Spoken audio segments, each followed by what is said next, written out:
Reading of the day from the book of the prophet Ezekiel, Es 47:1-9.12. In those days, the angel brought me to the entrance of the temple of the Lord, and I saw water flowing from under the threshold of the temple toward the east, for the front of the temple faced east.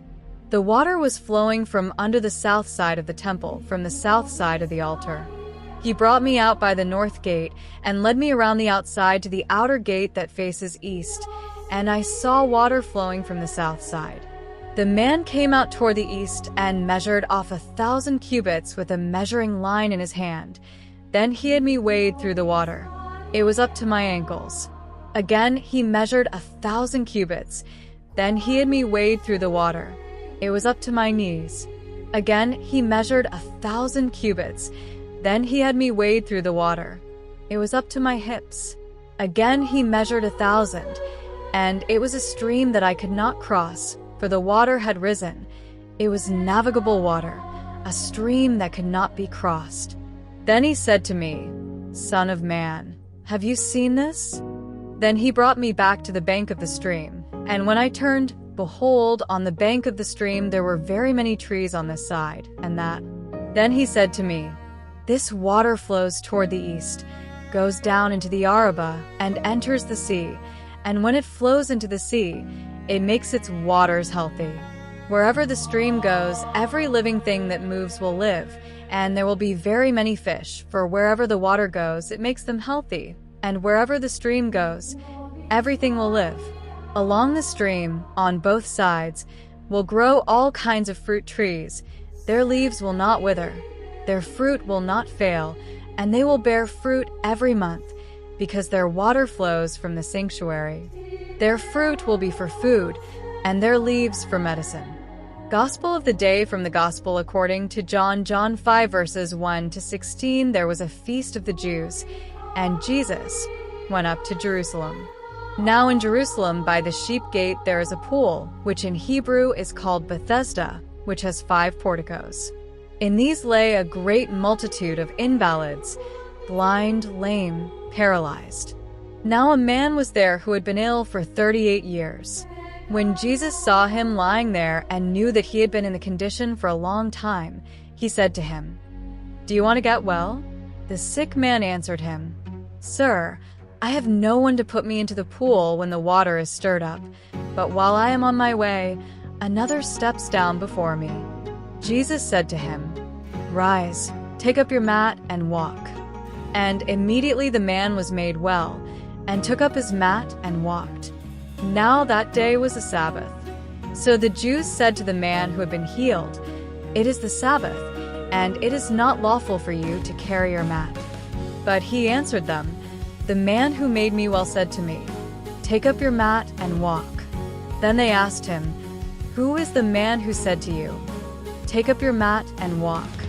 But the man who had been healed did not know who it was, for Jesus had withdrawn, because there was a crowd in the place.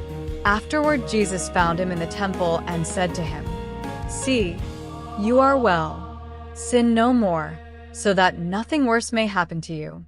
The man went away and told the Jews that it was Jesus who had made him well.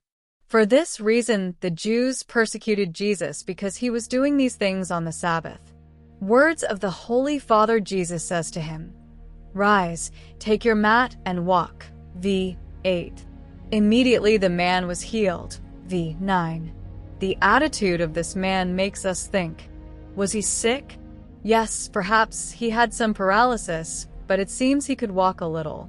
But he was sick in his heart, he was sick in his soul, he was sick with pessimism, he was sick with sadness, he was sick with sloth. This is the illness of this man. "Yes, I want to live, but..." And his response is not, "Yes, I want to be healed." No, it is complaining. It is the others who get there first, always the others. The response to Jesus' offer to heal is a complaint against others. And so, 38 years of complaining about others, and doing nothing to heal. And let us also think about ourselves, if any of us are in danger of slipping into this sloth. This is a sin that the devil can use to destroy our spiritual life, and also our life as people. May the Lord help us understand how bad and how evil this sin is. Today, Saint Hugh of Grenoble is celebrated, a bishop known for his dedication to the Church and the reform of the clergy. Born in 1053 in France, he was appointed Bishop of Grenoble during a time of great corruption and disorder within the Church. Despite the challenges, he tirelessly worked for ecclesiastical reform, promoting discipline among priests and a return to a life of true holiness. Saint Hugh was also a great supporter of Saint Bruno and the foundation of the Carthusian order, granting the monks the Chartreuse Valley for their community.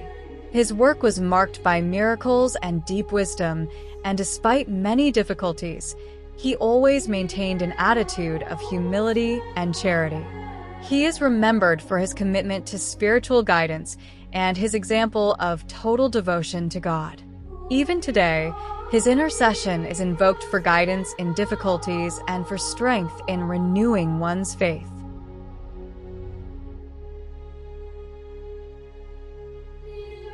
The Gospel and the Saint of the Day.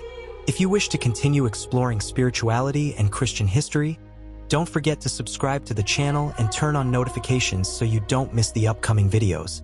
May the peace and blessing of the Lord be with you always.